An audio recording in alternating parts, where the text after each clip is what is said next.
नमस्कार, बहुत स्वागत है आपका। मैं आपके साथ तरन्नुम जहां शेख। बुलेटिन की शुरुआत बड़ी खबर से। भारतीय जनता पार्टी ने संगठनात्मक स्तर पर बड़ा फैसला लेते हुए बिहार सरकार में मंत्री नितिन नवीन को पार्टी का राष्ट्रीय कार्यकारी अध्यक्ष नियुक्त किया है। इस नियुक्ति को बिहार के साथ साथ राष्ट्रीय राजनीति में बीजेपी के रणनीतिक मजबूती के तौर पर देखा जा रहा है।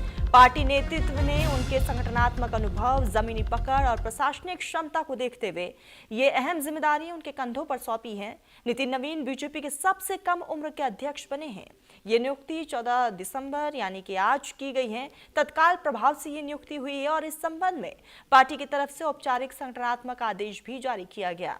बीजेपी के राष्ट्रीय महासचिव और मुख्यालय प्रभारी अरुण सिंह द्वारा जारी आदेश के अनुसार ये नियुक्ति भारतीय जनता पार्टी के संसदीय बोर्ड द्वारा की गई है। आदेश में स्पष्ट किया गया है कि नितिन नवीन, जो वर्तमान में बिहार सरकार में मंत्री हैं, अब राष्ट्रीय स्तर पर संगठन की महत्वपूर्ण जिम्मेदारी संभालेंगे। बिहार की नीतीश सरकार में सड़क निर्माण मंत्री नितिन नवीन वर्तमान में पटना के बांकीपुर विधानसभा क्षेत्र से विधायक हैं। नवीन छात्र राजनीति से लेकर संगठन के विभिन्न पदों तक का सफर तय कर चुके हैं। उनकी पहचान एक अनुशासित, संगठनात्मक, तेज फैसले लेने वाले नेता के रूप में रही है। बिहार बीजेपी में वो कई महत्वपूर्ण जिम्मेदारियां भी निभा चुके हैं, जिनमें प्रदेश स्तर पर संगठन को मजबूत करने की भूमिका शामिल है। नितिन नवीन का जन्म पटना में हुआ। उनके पिता नवीन किशोर प्रसाद सिन्हा बीजेपी के वरिष्ठ नेता और पूर्व विधायक हैं। पिता के निधन के बाद नितिन नवीन ने सक्रिय रूप से चुनावी राजनीति में कदम रखा और जल्द ही अपनी अलग पहचान बनाई, और यही नितिन नवीन को बहुत अलग भी बनाता है। राजनीति में आने से पहले वो भारतीय जनता पार्टी युवा मोर्चा में भी सक्रिय भूमिका निभा चुके हैं, जहां से उनके संगठनात्मक कौशल को पहचान मिली। और ऐसे में लगातार पार्टी दफ्तर से लेकर कार्यकर्ताओं में और उनके चाहने वालों में जबरदस्त उत्साह देखने को मिल रहा है। और साथ ही साथ जो है इस वक्त चारों तरफ एक अलग रौनक साफ तौर पर देखने को मिल रही है और पार्टी की तरफ से जाहिर है ये बड़ी जिम्मेदारी भी दी गई है। तो भारतीय जनता पार्टी ने संगठनात्मक स्तर पर ये बड़ा फैसला लिया है और ऐसे में बिहार सरकार में मंत्री नितिन नवीन, जो कि सिर्फ और सिर्फ 45 साल के हैं और पार्टी का राष्ट्रीय कार्यकारी अध्यक्ष उनको नियुक्त किया गया है। और इस नियुक्ति को बिहार के साथ साथ राष्ट्रीय राजनीति को लेकर भी कई संकेत पार्टी की तरफ से दे दिए गए हैं। और इस नियुक्ति को बिहार के साथ साथ राष्ट्रीय राजनीति में बीजेपी की रणनीति आने वाले समय में और मजबूत बताई जा रही है। साथ ही पार्टी नेतृत्व ने उनके संगठनात्मक अनुभव, जमीनी पकड़, साथ ही प्रशासनिक क्षमता को देखते हुए ये बड़ी जिम्मेदारी उनके कंधों पर सौंपी है। क्योंकि जब वो छत्तीसगढ़ के प्रभारी रहे तब भी उन्होंने एक बेहतर ढंग से काम किया है। और साथ ही नितिन नवीन को प्रधानमंत्री नरेंद्र मोदी और गृह मंत्री अमित शाह के करीबी भी बताए जाते हैं। और इस बार जो बिहार चुनाव हुआ उसमें भी काफी सक्रिय रूप से उन्होंने काम किया है। जनता तक उनकी पकड़ बेहद मजबूत है और इसीलिए यहाँ राष्ट्रीय राजधानी दिल्ली में बैठे चाहे वो गृह मंत्री अमित शाह हो, प्रधानमंत्री नरेंद्र मोदी हो, वहां तक भी उनकी पकड़ बहुत अच्छी है और इसीलिए उनको काफ़ी ये अलग भी बनाती है। नितिन नवीन बीजेपी के सबसे कम उम्र के अध्यक्ष बने हैं और आज उनकी तत्काल प्रभाव से ये नियुक्ति हुई है। और आपको बताते चले कि बिहार की नीतीश सरकार में सड़क निर्माण मंत्री नितिन नवीन वर्तमान में पटना के बांकीपुर विधानसभा क्षेत्र से विधायक भी हैं। नवीन छात्र राजनीति से लेकर संगठन के विभिन्न पदों तक का सफर तय कर चुके हैं और यही क्योंकि आज जब प्रधानमंत्री नरेंद्र मोदी ने उनके लिए एक्स पर पोस्ट किया तो उन्होंने भी यही कहा कि उनका एक्सपीरियंस बहुत ज़्यादा रहा है और संगठनात्मक तौर पर उन्होंने कई बड़ी जिम्मेदारियां भी निभाई है। पंकज वानखेड़े हमारे साथ दिल्ली से जुड़ चुके।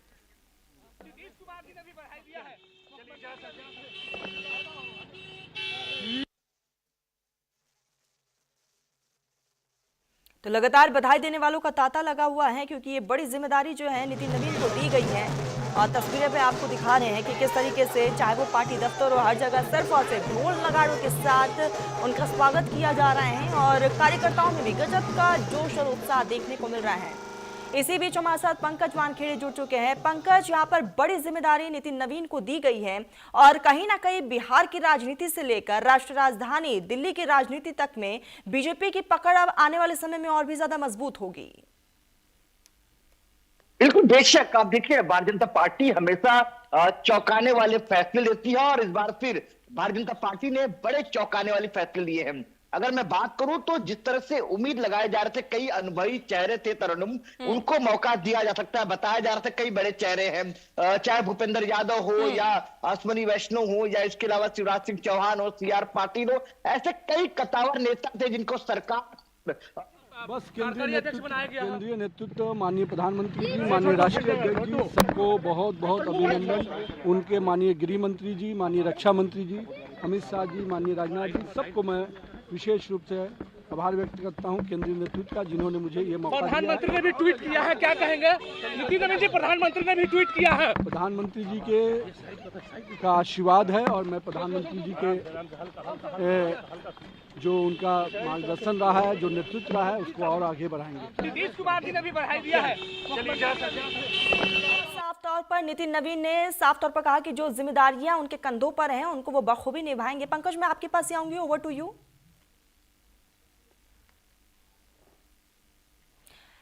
पंकज, मेरी आवाज पहुंच रही है आप तक? बिल्कुल बेशक तरन्नुम, आपकी आवाज आ रही है। बिल्कुल देखिए, मैंने पहले कहा कि सबसे महत्वपूर्ण है कि कई अनुभवी चेहरे थे और ऐसे में युवा चेहरों को राष्ट्रीय अध्यक्ष बनाना तो साफ तौर पर है युवाओं को कैप्चर करना या युवा वोटर तक पहुंचने का एक प्रयास, बड़ा प्रयास और बड़ी कोशिश जो है भारतीय जनता पार्टी ने की है। और सबसे महत्वपूर्ण है कि नितिन नवीन महज 45 साल की उम्र के पहले राष्ट्रीय अध्यक्ष के तौर पर देखा जा रहा है, जो सबसे कम है तरन्नुम। और सबसे महत्वपूर्ण इसके अलावा यह है कि संगठन में एक मजबूत पकड़ रखने वाले नेता के तौर पर जो है नितिन नवीन को देखा जाता है। अगर आप याद करेंगे तो 2006 से लगातार विधायक है, ये 5वीं बार विधायक बने हैं। और सबसे महत्वपूर्ण है 2023 विधानसभा चुनाव के दौरान नितिन नवीन को एक जिम्मेदारी दी गई थी, वो माथुर को प्रभारी बनाया गया था छत्तीसगढ़ का, और सह प्रभारी के तौर पर नितिन नवीन को नियुक्त किया गया था। उन्होंने बेकाबू अपनी जो भूमिका निभाया और छत्तीसगढ़ में कड़ी जीत दिलाई। इसके बाद 2024 लोकसभा चुनाव के दौरान उन्हें प्रभारी नियुक्त किया गया छत्तीसगढ़ में, और नतीजे 11 में से 10 सीटें जो है भारतीय जनता पार्टी छत्तीसगढ़ में जीतती है। इसके अलावा अगर आप देखेंगे तो इस तरह बिहार विधानसभा चुनाव में भी उन्होंने लगातार पूरी मेहनत की और बेहतर नतीजे के तौर पर देखा गया है। इसके अलावा अगर मैं बात करूं, उनके पिता बीजेपी के वरिष्ठ नेता रहे हैं, अपने समय से विधायक रहे हैं। पंकज, ये कहना गलत नहीं होगा कि नितिन नवीन ने बिहार के इलेक्शन में बखूबी बहुत बेहतर काम किया है, क्या ये उसी का इनाम है? बिल्कुल बेशक। देखिए, भारतीय जनता पार्टी एक ऐसा नेता खोज रही थी जो संगठन और सरकार दोनों में बेहतर समन्वय बना सके और दोनों सरकार और संगठन दोनों बेहतर तरीके से चला सके। ऐसे में नितिन नवीन एक बेहतर नाम के तौर पर देखा गया तो राष्ट्रीय राजनीति में युवा मोर्चा में प्रदेश अध्यक्ष रहे भारतीय जनता पार्टी बिहार के तौर पर। उसके बाद में महासचिव बनाया गया जब अनुराग ठाकुर युवा मोर्चा के राष्ट्रीय अध्यक्ष, तब और वो लगातार युवा मोर्चा के लिए काम करते हैं। इसके बाद उन्हें कई नए नए दायित्व दिए गए, वो पूरा करते नजर आए। और उसके अलावा कई दिग्गजों को पीछा छोड़कर उन्हें कार्यकारी अध्यक्ष बनाया गया, और ये माना जा रहा है युवाओं के लिए एक बेहतर देने की कोशिश भारतीय जनता पार्टी की तरफ से साधने की कोशिश कहा जा सकता है। इसके अलावा नॉर्थ इंडिया यानी उत्तर भारतीयों को भी बेहतर तरीके से साधा जा सकता है। बिल्कुल पंकज, और ऐसे में जिस तरीके से यहाँ पर बड़ा कदम उठाया गया है, हालांकि अक्सर बीजेपी अपने चौंकाने वाले कदम से सभी को चौंका भी देती है, और कहीं ना कहीं ये फैसला भी बिल्कुल पंकज उसी तरीके से, क्योंकि दूर दूर तक कहीं पर भी नितिन नवीन का नाम नहीं था, अचानक से ये डिसीजन। बिल्कुल बेशक। देखिए, अभी आज ही बड़ा फैसला उत्तर प्रदेश को लेकर आया, पंकज चौधरी को प्रदेश अध्यक्ष चुना गया। वो कल नाम फाइनल हुआ और उसके बाद आज जो है फाइनलाइज कर लिया गया और ऑफिशियली अनाउंस कर दिया गया। उसके बाद ये उम्मीद लगाया जाए कि खरमास जो है 17 दिसंबर से चालू होने वाला है। ऐसे में बीजेपी कोई बड़ा फैसला नहीं लेगी अभी, लेकिन जिस तरह से अचानक देर शाम 5 बजे के आसपास भारतीय जनता पार्टी के महासचिव अरुण कुमार की तरफ से एक प्रेस विज्ञप्ति जो है जारी की जाती है और उसमें साफ तौर पर नितिन नवीन का नाम होता है। और अब सच मानिए तरन्नुम, हम भी चौंक गए थे जब ये लिस्ट में नाम देखा। हमने सोचा कि नितिन नवीन वो भी युवा नेता के तौर पर जाने जाते हैं वो, और ज्यादा अनुभवी नेता सरकार में रहे हैं। और पहले भी आप देखेंगे तो चाहे जेपी नड्डा हो, शाह हो, राजनाथ सिंह हो, नितिन गडकरी हो, या इसके अलावा लाल कृष्ण आडवाणी हो, मुरली मनोहर जोशी हो, ये तमाम नेता जो है अनुभवी नेता थे और ऐसा तरीके से सरकार और संगठन में। बिल्कुल पंकज, और ऐसे में कई सुर्खियों में नाम थे, लेकिन यहाँ पर नितिन नवीन के नाम पर पार्टी की तरफ से मोहर लगी। आप हमारे साथ जुड़े, बहुत शुक्रिया पंकज आपका। अब बात वोट चोरी के आरोपों पर एक बार फिर से संग्राम छिड़ चुका है। सियासी घमासान तब बढ़ा जब दिल्ली के रामलीला मैदान में एसआईआर और वोट चोरी के आरोपों पर कांग्रेस ने विशाल रैली की, जहां पर राहुल गांधी और कांग्रेस के अध्यक्ष मल्लिकार्जुन खड़गे, सोनिया और प्रियंका गांधी समेत देश भर से आए कांग्रेस के नेता और कार्यकर्ता शामिल हुए। और इसी दौरान राहुल गांधी ने आरोप लगाया कि बीजेपी के इशारे पर चुनाव आयोग काम कर रही है, लोगों से वोट का अधिकार छीना जा रहा है, चुनाव आयोग वोट चोरी कर रही है, जिस पर बीजेपी ने भी पलटवार करने में देरी नहीं की। बीजेपी ने कांग्रेस की रैली को घुसपैठ या बचाव रैली बता दिया। लेकिन इसी बीच कांग्रेस की रैली पर विवाद तब हो गया जब रामलीला मैदान की रैली में शामिल होने आए कांग्रेस कार्यकर्ताओं ने प्रधानमंत्री नरेंद्र मोदी के खिलाफ कब्र खोदने वाली नारेबाजी की, जिस पर बीजेपी भड़क उठी। बीजेपी ने कांग्रेस की मानसिकता पर सवाल उठा दिया और दो टूक कहा कि प्रधानमंत्री नरेंद्र मोदी के अपमान का जवाब जनता देगी। हालांकि इन सब के बीच अब सवाल यह है कि क्या प्रधानमंत्री मोदी के खिलाफ नारेबाजी कर कांग्रेस ने सेल्फ गोल कर लिया है? क्या प्रधानमंत्री के खिलाफ कब्र खोदने वाला नारा कांग्रेस पर भारी पड़ गया है? और सवाल यह भी है कि दिल्ली में कांग्रेस की महारैली का देश में क्या असर होगा? रिपोर्ट देखिए। वोट चोरी और एसआईआर के मुद्दे को लेकर दिल्ली के रामलीला मैदान में कांग्रेस पार्टी ने एक बड़ी रैली का आयोजन किया है और आज इसी मुद्दे के साथ जो है कांग्रेस पार्टी अब जनता के बीच में वोट चोरी मुद्दे के साथ जाना चाहती है। इस वक्त मेरी मौजूदगी रामलीला मैदान में, मैं आपको तस्वीरें दिखाना चाहूंगी। ये रामलीला मैदान की तस्वीरें हैं। तमाम देश भर के तमाम कार्यकर्ताओं को और खास तौर पर नेताओं को इस रैली में बुलाया गया है। अगर बात करें तो तमाम बड़े नेता जो है इस रैली में पहुंचे हैं। इसके अलावा जो है देश भर के तमाम कार्यकर्ताओं को कांग्रेस पार्टी ने दिल्ली की इस रैली में इकट्ठा किया है और दूर दूर तक जो है आप देख सकते हैं कि किस तरह की भीड़ जो है वो इस रैली में देखने को मिल रही है। पूरे देश भर के तमाम जो कार्यकर्ता हैं वो रैली में पहुंचे हुए हैं। और अगर हम मंच की बात करें तो मंच पे तमाम कांग्रेस के जो बड़े नेता हैं वो इस वक्त मौजूद है। राहुल गांधी मौजूद है, उसके अलावा जो है प्रियंका गांधी वाड्रा मौजूद है, तीनों राज्यों के मुख्यमंत्री, उप मुख्यमंत्री और इसके अलावा जो कांग्रेस के सीनियर नेता है, चाहे वो कार्य समिति के हों, चाहे वो अध्यक्ष हों या सीएलपी नेता हो, ये तमाम नेता जो है वो पहुंचे हुए हैं। मंच पे जो है आपको सामने प्रियंका गांधी वाड्रा जो है वो नजर आ जाएंगी, उनके बगल में जो है अजय माकन नजर आ जाएंगे। इसके अलावा राहुल गांधी है, केसी वेणुगोपाल और तमाम जो प्रदेश के मुख्यमंत्री हैं वो यहाँ पहुंचे हुए हैं। और कहीं ना कहीं जिस तरह से एक लंबे समय से राहुल गांधी लगातार एसआईआर और वोट चोरी का मुद्दा उठा रहे थे, अब इसको लेकर कांग्रेस ने दिल्ली के रामलीला मैदान में आज एक बड़ी रैली का आयोजन किया है, जिसमें तमाम नेताओं को और कार्यकर्ताओं को अलग अलग राज्यों से बुलाया गया है। और सबसे बड़ी बात यही है कि इस मुद्दे के जरिए लगातार कांग्रेस पार्टी जो है चुनाव आयोग और बीजेपी को घेरती हुई नजर आ रही है। एक लंबे समय से राहुल गांधी जो है वोट चोरी का आरोप लगा रहे हैं और वो किस तरह से बता रहे हैं कि किस तरह से बीजेपी और चुनाव आयोग मिला जुला है। और अब इसी मुद्दे को लेकर जो है जनता के बीच में कांग्रेस पार्टी जो है अपनी साख को मजबूत करने में लगी हुई है। और इसीलिए आज दिल्ली के रामलीला मैदान में वोट चोरी और एसआईआर को लेकर कांग्रेस ने बड़ी रैली का आयोजन किया है। कैमरा पर्सन भूषण के साथ मैं कानिका, न्यूज इंडिया, दिल्ली, रामलीला मैदान।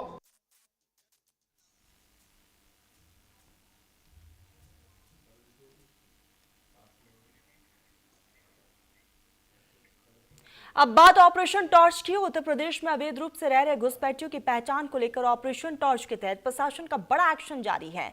और इसी क्रम में बदायूं जिले में आज दूसरे दिन भी मेगा अभियान चलाया गया। पुलिस और प्रशासन की संयुक्त टीम भारी फोर्स के साथ बदायूं शहर स्थित बड़े सरकार की दरगाह परिसर पहुंची है, जहां पर लंबे समय से बिना किसी सत्यापन के रह रहे लोगों के दस्तावेज की जांच की गई।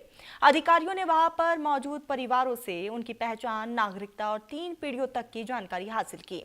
कई लोगों को तत्काल स्थान खाली करने के निर्देश दिए गए, जबकि अवैध रूप से बनाए गए अस्थायी ठिकानों को हटाया गया। अचानक हुई कार्रवाई से प्रभावित लोग भावुक नजर आए और अपने भविष्य को लेकर चिंता जाहिर की। प्रशासन का कहना है कि सरकार के निर्देश पर यह अभियान चलाया जा रहा है और जो लोग अवैध रूप से यहां पर रह रहे हैं उन्हें चिन्हित कर उनके मूल स्थान पर भेजा जाएगा। अधिकारियों के अनुसार ये कार्रवाई आगे भी लगातार जारी रहेगी।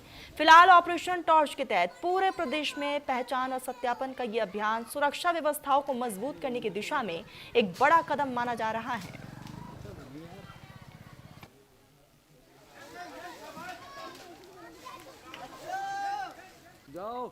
तो उत्तर प्रदेश में घुसपैठियों के खिलाफ ऑपरेशन टॉर्च जारी है और बात घुसपैठियों के खिलाफ चलाए जा रहे सबसे बड़े अभियान की भी हो रही है।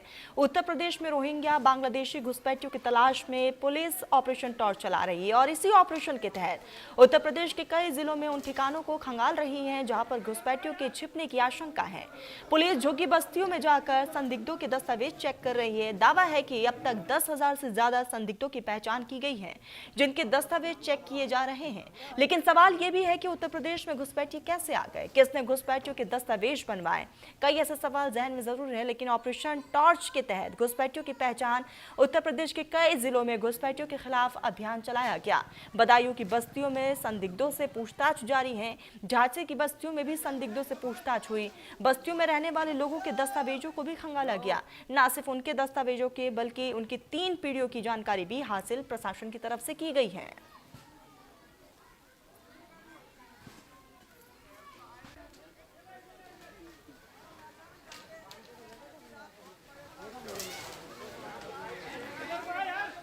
तस्वीरें भी आपको दिखा रही कि किस तरीके से घुसपैठियों के खिलाफ ऑपरेशन टॉर्च को अंजाम दिया जा रहा है। अलग अलग इलाकों में प्रशासन की टीम पहुंची और वहां पर कार्रवाई को अंजाम दिया गया है। अवैध रूप से जो लोग रह रहे थे उनको डिटेन किया गया है। वहां से ऑपरेशन टॉर्च के तहत घुसपैठियों की पहचान भी की जा रही है, उनके दस्तावेजों को भी खंगाला जा रहा है। भी हम लोगों ने सफाई करवाई थी, लेकिन कुछ लापरवाही की वजह से कुछ नहीं देख पाए। जो हमारी भी लापरवाही रही थोड़ी, हमारे कमेटी की, इस वजह से ये फिर फंस गए आन के। और ये लोग यही नहीं पता कि हैं कहाँ के रहने वाले। कोई राजस्थान का है, कोई अलीगढ़ का है, कोई बुलंदशहर का है, कहीं का है। ये मतलब इनकी कोई ना तो कोई आईडी हो या ना हो, ना तो हमने कोई परमिशन दी है इनको कमेटी की तरफ से, ना कोई अलॉटमेंट हुआ है। ये ज़बरदस्ती के कब्जे करे हुए हैं सब। तो क्या ऐसी भी आशंका जाहिर की है ये बड़े आपराधिक घटनाओं में लिप्त हो सकते हैं ये लोग? जी जी जी बिल्कुल हो सकते नहीं है, 101% हो सकते हैं। विदेशी नागरिक या रोहिंग्या या बांग्लादेशी की मतलब उसकी सर्च अभियान शुरू किया गया है। ये लगातार चलेगा और जब तक मतलब कि पूरा ये खाली नहीं हो जाएगा तब तक इसको चलाया जाएगा। इसके बाद यहाँ रजिस्ट्रेशन की व्यवस्था की जाएगी। जो भी बाहरी आदमी आते हैं उनका यहाँ कमेटी रजिस्ट्रेशन करेगी। कोई भी अवैध रूप से यहाँ रहने नहीं देगा। सर, तो कितने लोग ऐसे चिन्हित किए गए हैं जिनको आवास खाली करने के लिए अल्टीमेट किया गया है कि यहाँ से जाएं? अभी चिन्हित किए जा रहे हैं। काफ़ी लोग कल बैठाए गए थे थाने में और आज भी काफ़ी लोग बैठाए जाएंगे। उत्तर प्रदेश सरकार के द्वारा चलाया जा रहा ऑपरेशन टॉर्च आज बदायूं में दूसरे दिन भी देखने को मिला है। आपको बता दें, उत्तर प्रदेश के मुख्यमंत्री योगी आदित्यनाथ ने स्पष्ट निर्देश दिए थे कि बांग्लादेशी, रोहिंग्या और घुसपैठियों के लिए उत्तर प्रदेश में कोई जगह नहीं है। उन्हें सर्च किया जाए और चिन्हित किया जाए और डिटेक्शन सेंटर पर उन्हें भेजा जाए। वहीं बदायूं में कल बड़े सरकार की ज़रूरत पर आला अधिकारी और भारी पुलिस बल मौके पर पहुंचा और यहां पर अस्थायी रूप से वर्षों से रह रहे लोगों को वहां से दस्तावेज पेश करने और उनकी 3 पीढ़ियों की जानकारी मांगी गई थी। लेकिन आज दूसरे दिन जब उन लोगों के द्वारा कोई जानकारी नहीं दी गई, ना ही पिछला कोई वेरिफिकेशन दिखाया गया, तो इन लोगों को आज आला अधिकारी और भारी पुलिस बल ने इनको यहाँ से खदेड़ा है।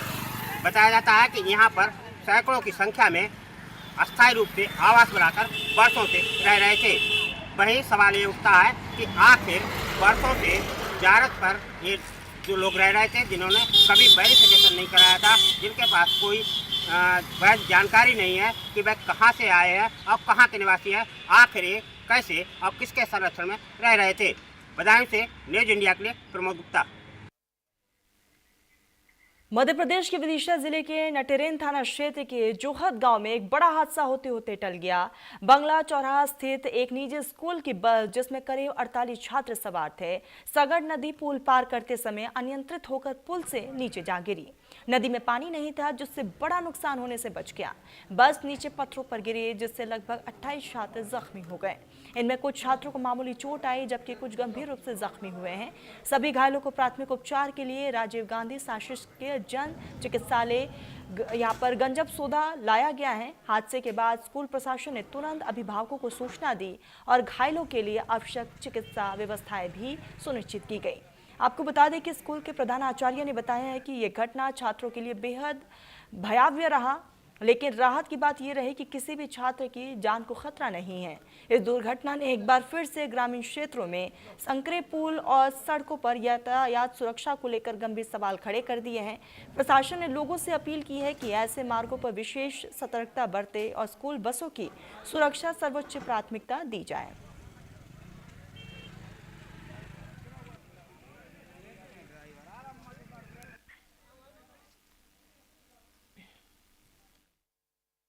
जीशा से करीब 30 किलोमीटर दूर रटेर ग्राम के जोहद के पास एक नदी है जिसका नाम सगड़ है। उसमें 45 बच्चे टूर के लिए जा रहे थे और वो बस अचानक नदी में गिर गई और कई बच्चे घायल हो गए। आनन फानन में कुछ बच्चों को अस्पताल ले जाया गया बासुदा में और कुछ बच्चों को विदिशा लाया गया है। अब इसमें ये देखना है कि बच्चों का इलाज जारी है। प्रशासन मुस्तैदी से लगा हुआ है। विदिशा से पुष्पराज प्रसाद, न्यूज इंडिया। खबर गुजरात से। गुजरात के कपड़वंज तालुका से ये बड़ी खबर सामने आई है। आपको बता दें कि फतेहाबाद बॉर्डर इलाके में पहली बार तेंदुए की मौजूदगी से ग्रामीणों में दहशत का माहौल देखने को मिला। बताया जा रहा है कि तेंदुए ने एक चौराहे के घर से 2 बकरियों को शिकार बना लिया, जिसके बाद इलाके में डर फैल गया। सूचना मिलते ही वन विभाग की टीम मौके पर पहुंची और तेंदुए को पकड़ने के लिए इलाके में पिंजरे लगा दिए गए। फिलहाल वन विभाग हालात पर नजर बनाए हुए हैं और ग्रामीणों को सतर्क रहने की सलाह भी दी जा रही है। खबर मध्य प्रदेश से है। मध्य प्रदेश के जबलपुर के मूरी गांव में तेंदुए के हमले से गांव में दहशत का माहौल है। खेत में सिंचाई की पाइपलाइन बदलने गए एक किसान पर झाड़ियों में छिपे तेंदुए ने अचानक से हमला कर दिया है। किसान के शोर मचाने पर तेंदुए मौके से भाग गया, लेकिन किसान गंभीर रूप से जख्मी हो गया, जिसे अस्पताल में भर्ती कराया गया है। सूचना मिलते ही वन विभाग की टीम मौके पर पहुंची और इलाके में निगरानी बढ़ा दी गई है। ग्रामीणों से सतर्क रहने की भी अपील की गई।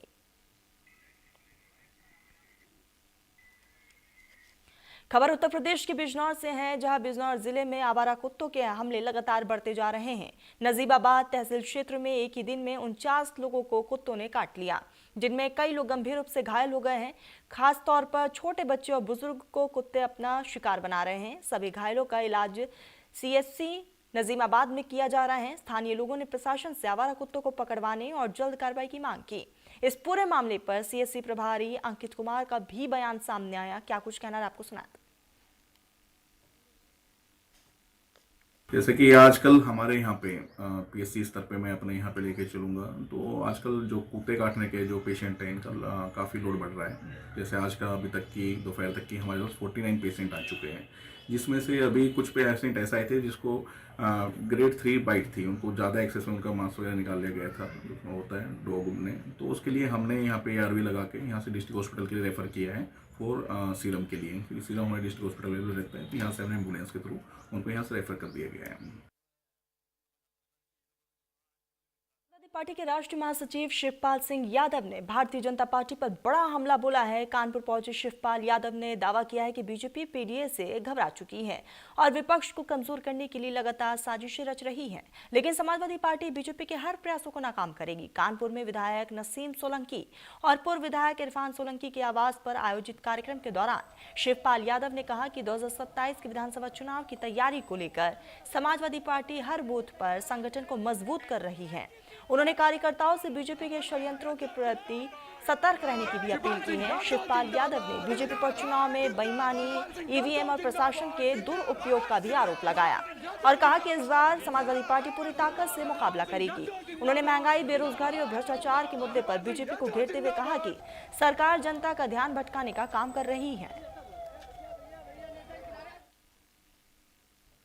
ये तो सिस्टम चल रहा है, ये तो हम लोग देख रहे हैं, लेकिन हम लोगों का प्रयास है और जो सही वोट हैं वो न काटे जाएं और गलत बनने न पावे। ये समाजवादी पार्टी के लोगों का, पार्टी के सभी लोगों का प्रयास है और जो भी 18 साल से ऊपर हो जाएगा उसका वोट बन जाए, ये प्रयास है और वो पूरा हम लोग करेंगे। समाजवादी पार्टी के लोग। फिलहाल बुलेटिन में बस इतना ही। आप देखते रहिए न्यूज़ इंडिया।